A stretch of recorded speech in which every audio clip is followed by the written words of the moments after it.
Hello दोस्तों, आइए देखते हैं class 10th math chapter polynomial की एक्सरसाइज 2.2 का क्वेश्चन नंबर 2, जिसका फर्स्ट पार्ट आपको गिवन है 1/4 और -1। ये वैल्यूज़ हैं आपके अकॉर्डिंग टू क्वेश्चन। आपको बोल रखा है कि ये जो आगे वाली टर्म है वो आपकी सम ऑफ जीरोज़ को शो कर रही है और जो पीछे वाली टर्म है ये प्रोडक्ट ऑफ जीरोज़ को शो कर रही है। जो आपका मेन फॉर्मूला होता है सम ऑफ जीरोज़ और प्रोडक्ट ऑफ जीरोज़, उनके रिलेशन होता है कोएफिशिएंट के साथ, जो यहाँ मेंशन हो रखा है।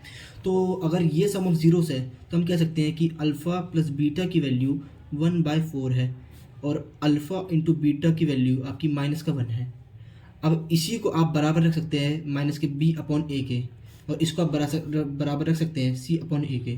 अगर ये बी अपॉन में ए है, अगर 1/4 माइनस का बी अपॉन ए है, यानी कि आपकी बी की वैल्यू जो है वो आप कह सकते हो -1 है और ए की वैल्यू आपकी यहाँ से आ गई 4। आप आमने सामने ऐसे ही इक्वेट कर सकते हैं कि बी की वैल्यू जब ये माइनस उधर जाएगा तो -1 हो गया और ए की वैल्यू आपकी हो गई 4। अब यहाँ पे क्या है कि सी की वैल्यू तो -1 यहाँ दिख रही है, लेकिन ए की वैल्यू जब यहाँ कुछ नहीं है तो यहाँ हम 1 लिख सकते हैं। अब ए की वैल्यू यहाँ 1 दे रहा है, तो ऐसा तो हो नहीं सकता कि यहाँ पे ए की वैल्यू 4 हो गई, ए की वैल्यू यहाँ 1, तो चेंज नहीं हो सकता। तो हम क्या करते हैं, इसको ऊपर नीचे हम 4 से मल्टीप्लाई कर देते हैं। ये दो टर्म्स तो हम पे आ गई, ए और बी। इसको हम 4 से ऊपर नीचे मल्टीप्लाई कर देते हैं। माइनस का 1/1 है, इंटू में 4/4 ऊपर नीचे मल्टीप्लाई कर देंगे तो ए भी हमारा यहाँ पे 4 हो जाएगा। तब हमारे सी बाई ए की वैल्यू हो जाएगी -4/4। ये आपकी आ जाएगी टर्म। तब आप कह सकते हो कि हाँ, ए की वैल्यू यहाँ पे 4 है, सी की वैल्यू आपकी -4 हो जाएगी।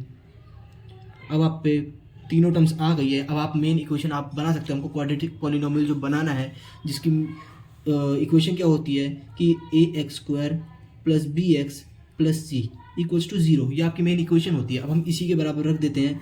ए पे आप रख दोगे 4x²। अब b की वैल्यू -1 है तो -x हो गया, और c की वैल्यू -4 है तो -4 बराबर 0। ये आपका आंसर आ गया। अब आइए देखते हैं इसका सेकंड पार्ट। अब इसको हम थोड़ा डिफरेंट वे से करते हैं। ये तो आपका थोड़ा जो फर्स्ट पार्ट करा आपने थोड़ा लंबा गया है। अब इसको हम थोड़ा और शॉर्ट पार्ट और दूसरे तरीके से करते हैं और मज़ेदार तरीके से करते हैं। जैसे कि हमको ये फर्स्ट टर्म है सम ऑफ जीरोज़, तो हम यहाँ लिख देते हैं कि सम ऑफ जीरोज़ है आपका √2 और प्रोडक्ट ऑफ जीरोज़ आपको दे रखा है 1/3। आपकी एक और इक्वेशन होती है, अगर आपको याद हो, जिसका मेन फॉर्मेट होता है x² माइनस का sum of zeros x plus product of zeros = 0। ये आपका जनरल इक्वेशन होती है। तो आइए इसको सॉल्व करके देखते हैं कि जब आपने यहाँ पे सेम, बस आप ये टर्म्स यहाँ रख दो, x² minus sum of zeros की वैल्यू √2 है, यहाँ पे आपका x आ गया, प्लस प्रोडक्ट ऑफ जीरोज़ में आपका 1/3 है, बराबर आपका 0 आएगा। और अब जब इसको आप और चाहे सिंप्लीफाई करो, 3 आप यहाँ भेज दो, यहाँ भेज दो, और इक्वल की उधर भेज दो। वैसे तो आपका आंसर सही हो जाएगा, पर अगर आप और चाहो तो सिंप्लीफाई कर सकते हो। तब ये आंसर आ जाएगा आपका 3x² माइनस का 3√2 x + 1 बराबर 0।